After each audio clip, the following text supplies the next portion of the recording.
Hello everyone, welcome to second chapter. तो हमको start करना है फूड चेन एंड वेब से। तो चलिए स्टार्ट करते हैं। हाँ, तो चलो स्टार्ट करते हैं। तो अब हम पढ़ेंगे फूड चेन और वेब के बारे में। तो जहाँ तक हमने अभी तक क्लासेस में पढ़ा है, फूड चेन क्या होता है। फूड चेन जैसे हम आज तक समझते आ रहे हैं कि प्लांट को डियर खाते हैं, फिर क्या होता है, प्लांट को डियर ने खाया, फिर डियर को कौन खा जाता है, लायन खा जाता है। इस तरीके से तो हमने अभी तक इस तरीके की फूड चेन पढ़ी है, पर हाँ हम बड़ी क्लासेस में आ चुके हैं, तो अब हम थोड़ा इसे कॉम्प्लिकेटेड वे में पढ़ेंगे।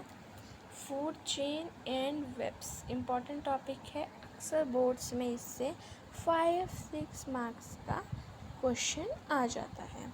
चलिए पढ़ते हैं। तो in activity 5.4 we perform series of organism feeding on one another. तो हमने ये चीज़ तो देख ली है कि ऑर्गेनिज्म एक दूसरे पे फीड होते हैं, एक दूसरे पे। This series organism taking part at various biotic level forms a food chain. अगर अब यही चीज़ बायोटिक लेवल्स पर हो रही होती है तो इसे हम कह देते हैं फूड चेन। तो आगे बढ़ते हैं। ईच स्टेप और level of food chain forms a traffic level. तो हर लेवल में एक ट्रॉफिक लेवल होता है। तो ऑटोट्रॉफ्स और हेट्रोट्रॉफ्स को हम बोलते हैं फर्स्ट ट्रॉफिक लेवल। जो प्रोड्यूसर होते हैं या फिर जो अपना खाना खुद बनाते हैं हम कहते हैं फर्स्ट ट्रॉफिक लेवल पे हैं वो।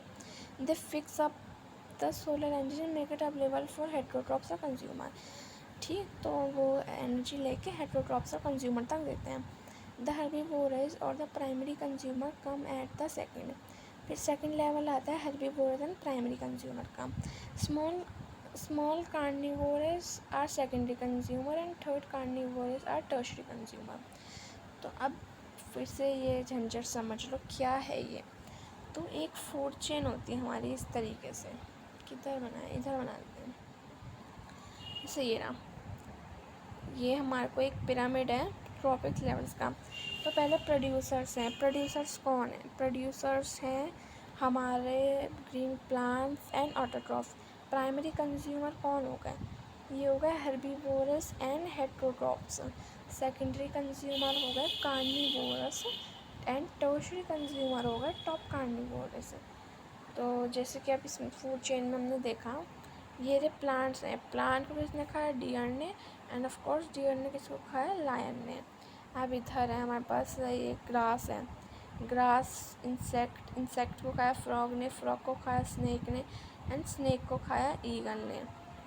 ओके, तो फिर एक मिनट, ये क्या हो गया? Cancel upload. फिर हमने देखा नीचे यहाँ पे एक और ग्रास है। ग्रास को ये जंगली घास है, ये क्रैब ने खाया।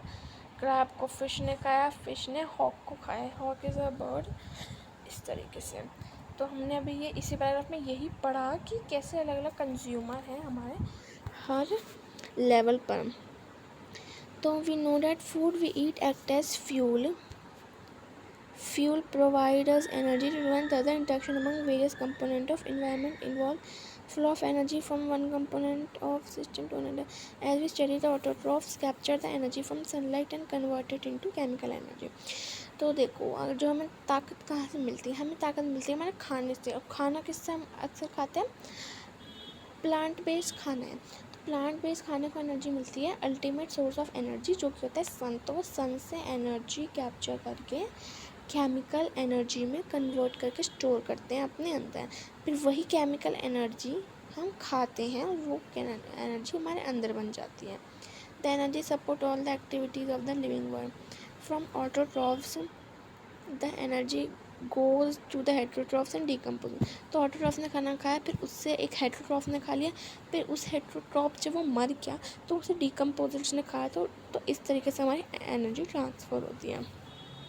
However, we saw in the previous chapter on source of energy, when one form of energy is changed to another, some energy is lost in the environment which cannot be used again. तो एक हम पहले NCERT में एक chapter हुआ करता था sources of energy, जिसमें एक लॉ था। इसमें बताता है कि अगर हम किसी और की एनर्जी अपने अंदर लेते हैं तो उसमें से हम सारी एनर्जी नहीं ले पाते, कुछ % एनर्जी ही ले पाते हैं, बाकी सारी एनर्जी उसके अंदर ख़त्म हो जाती है।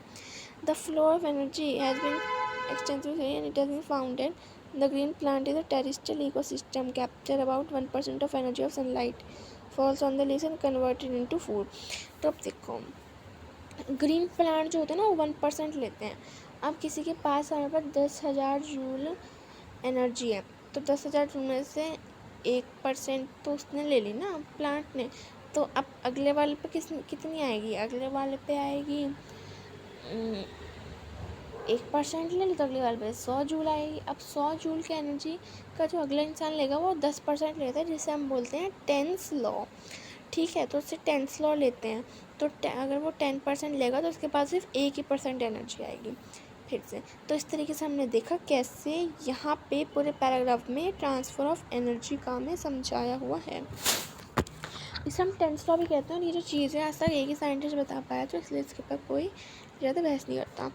When green plants are eaten by primary consumer, a great deal of energy is lost at heat to environment that goes in digestion and turned into own food and made available for next level of consumer. Therefore, 10% can be taken as average amount for organic matter is present at each step and reach the next level of consumer. Since so little energy is available for next level of consumer food chain, energy consists of only 3 or 4 steps. The loss of energy at each step is so great that the very little usable energy remains after food trophic level. तो जो food chain होती है ना कि वो छोटी मानी जाती है. इसका कारण यही है. अगर आपके पास क्वेश्चन आता है why food chain is considered small, तो उसका कारण आप ये लिख सकते हो बड़ा बड़ा कि बहुत ज़्यादा लॉस के कारण ये सब होता है. ठीक है, अब आगे. अरे क्या ये मैचन, आप मेरा चैनल सब्सक्राइब करो. मैं वो ख़रीदूँगी आईपैड ताकि हमारा ऐसा ना हो और हम पढ़ सकें. There are generally greater number of individual at lower trophics of an eagle. The greatest number is of producer. The length and complexity of food change vary greatly. Each organism क्या होता है इसमें ना. Each organism is generally eaten by 2 or more kind of organism, which is turned or eaten by several other organisms. So instead of straight line food chain, the region can be shown as series of branches, line and food.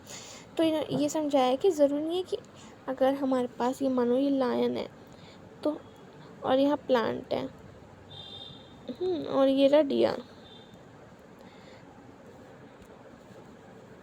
अगर हमारे पास मान लो यहाँ पे हमारे पास plant है, plant को कौन खाता है, डियर.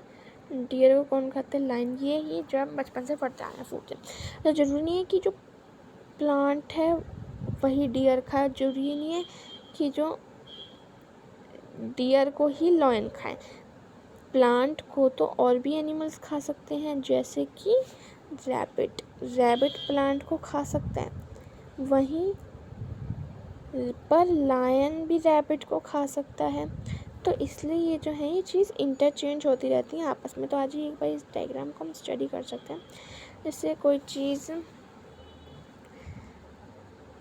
एक प्लांट है, उसे किसी एनिमल ने खाया, फिर उसे फिश ने खाया, फिश के बाद हॉक ने खाया, हॉक के बाद फिर से टाइगर ने खा लिया. इधर देखेंगे प्लांट इसने फ्रॉग को उसने खाया, स्नेक ने, ईगल ने खाया और इसने खाया, मोर ने खाया, वापस शेर ने खा लिया. तो ये चीज़ बताई जा रही है कि ये आपस में इंटरचेंज हो सकती है. ज़रूरी परमानेंट नहीं है कि एक इंसान एक ही चीज़ खाएगा, है ना, इस तरीके से. तो अब हम बढ़ते हैं. From the energy from diagram 2 things become clear. Firstly the flow of energy is unidirectional. हाँ, ये चीज़ इंपॉर्टेंट है हमें समझनी. यूनिडायरेक्शन मतलब कि एक ही डायरेक्शन में हमारी एनर्जी आती है. ये नहीं कि लाइन की एनर्जी हॉक में आ जाएगी, हॉक की फिश में आ जाएगी, फिश से और क्रैब में आ जाएगी, क्रैब से प्लांट. इस तरीके से नहीं होगी.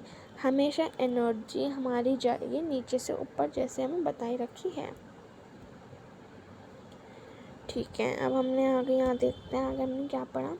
तो ये तो एक इम्पॉर्टेंट है, ये तो भाई अंडरलाइन करना पड़ेगा ज़रूर. इज यूनिडायरेक्शनल इम्पॉर्टेंट था तो इसलिए 2 कलर से अंडरलाइन कर दिया. अब the energy that captured by autotroph does not revert back to solar input, and energy which passes to output does not come back to autotrophs as it moves progressively through various trophic levels. It is no longer available to previous level. Secondly, the energy available at each trophic level get diminished progressively due to loss of energy at each level. तो देखा ये paragraph थोड़ा important हो जाता है boards के perspective से. Another interesting aspect of food chain is how unknowingly some harmful chemical enter our body through the food chain. तो ये थोड़ा सोचने वाली चीज़ है कि हार्मफुल केमिकल्स भी आ जाते हैं हमारे अंदर फूड चेन से. You read in class 9 how water get polluted. हाँ, तो ये इसका कारण क्या है? इसका कारण एक ही आजकल pollution, global warming. One of the reason is the use of several pesticides and chemicals to protect the crop from pests, and these chemicals are either washed down into soil or the water bodies from the soil. They're absorbed by the plant along with minerals and are taken up by aquatic plant. तो इतना सारा कारण हो सकता है. And animal, this is one of the way in which they enter the food chain. तो इसी चीज़ से वो फूड चेन से क्वेश्चन पूछा जाएगा कैसे फूड चेन में एंटर करते हैं. तो बताएंगे कि सॉइल के थ्रू, अरे इन सब के उससे. The one way of in which they enter the food chain as chemically are not degradable, they get accumulative progressive at each other trophic level. तो बताते हैं कि ये जो है ख़त्म नहीं होते हैं, एक दूसरे के ट्रॉफिक लेवल पे पास होते रहते हैं. As human beings occupy the top level in any food chain, the maximum concentration of this chemical get accumulated in our bodies. तो बढ़ते ही रहते हैं तो सबसे ज़्यादा हमारे अंदर आएंगे ना ह्यूमन बीइंग, हम सबसे ऊपर हैं. The maximum chemical, the phenomena known as biological magnificence. तो इससे भी अंडरलाइन कर देंगे. क्वेश्चन आएगा explain what is biological magnificence. तो ये होगा this is the reason why are food grains such as wheat, rice, vegetable, fruits and even metal creates amount of pesticide residue. They cannot always be removed by washing or other means. तो जब वो food के अंदर चले गए हैं तो washing उससे नहीं निकल सकते हैं. अभी ये water trophic level of the food chain है different trophic level in it. तो भाई ट्रॉपिक लेवल बता दें जिसमें हमारा प्राइमरी, कंज्यूमर, टर्शरी और ये सब डिवाइड रहते हैं हेर्बीवोर्स. और given example of food chain example दे देना, ऊपर बहुत एग्जांपल हैं, बस एक मत दे देना. ये जो प्लांट से डियर से लाइन एक अच्छी सी याद कर लेना जो तुम्हें अच्छी लगे. What is the role of decomposers, ये मैंने बताया था, ये इंपॉर्टेंट क्वेश्चन आता है. तो डिकम्पोजर्स का रोल क्या है आपको बता चुके हैं ऑलरेडी, हमने डिस्कस कर लिया. अब नेक्स्ट सेशन में हम डिस्कस करेंगे how do are activities affect the environment, मतलब ह्यूमन एक्टिविटीज़. एंड देन इसके बाद ये हमारा छोटा सा 7-8 पेज का चैप्टर है. कितना रह जाएगा एक बार ये देखना है गाइस, ये बहुत हैंग कर रहा है. तो चलो ठीक है, आज के लिए बहुत इतना ही है. उसके बाद हमारा ये ज़्यादा नहीं रहेगा, 2-3 क्लासेस का और चैप्टर है ये बस.